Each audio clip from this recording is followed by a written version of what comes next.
करगिल युद्ध के जांबाजों को सलाम।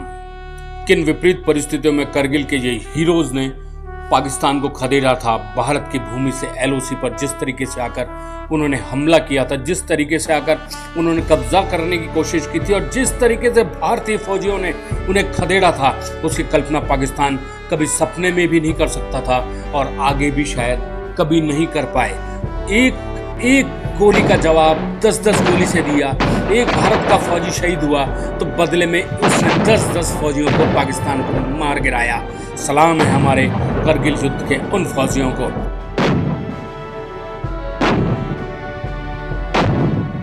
तोलोलिंग पहाड़ी पर 7 जुलाई को दुश्मन सेना के साथ आमने सामने की फायरिंग चल रही थी। दोनों तरफ से गोलियां चल रही थी।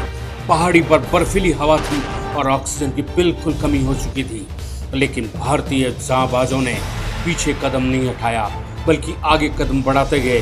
सीने पे गोलियां खा रहे थे, पीठ नहीं दिखाई और गोलाबारी में जवान मारे जा रहे थे, शहीद हो रहे थे।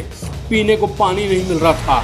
17 जाट बटालियन के सैनिकों ने 7 दिन तक सिर्फ बर्फ पीकर, बिस्किट व ड्राई फ्रूट खाकर दुश्मनों से लोहा लिया। तोलोलिंग पहाड़ी पर विजय पाने तक बटालियन के करीब 20 सैनिक वीर गति को प्राप्त हो गए, 50 सैनिक जख्मी हो गए। पाकिस्तानी क्रूरता का अंदाजा इस बात से ही लगाया जा सकता है।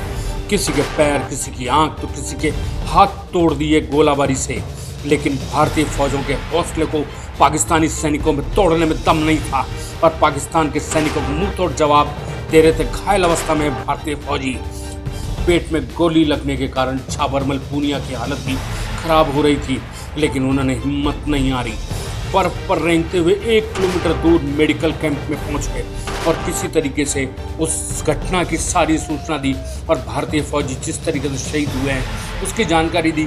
पाकिस्तानी फौज का हौसला किस तरीके से पस्त किया उसके बारे में बताया और इस तरह ये जवान दुश्मनों से संघर्ष करते रहे, लड़ते रहे और 25-26 जुलाई की वो रात जब हमें युद्ध जीतने की सूचना मिली, भारत युद्ध जीत गया और भारत माता की जय हो गई।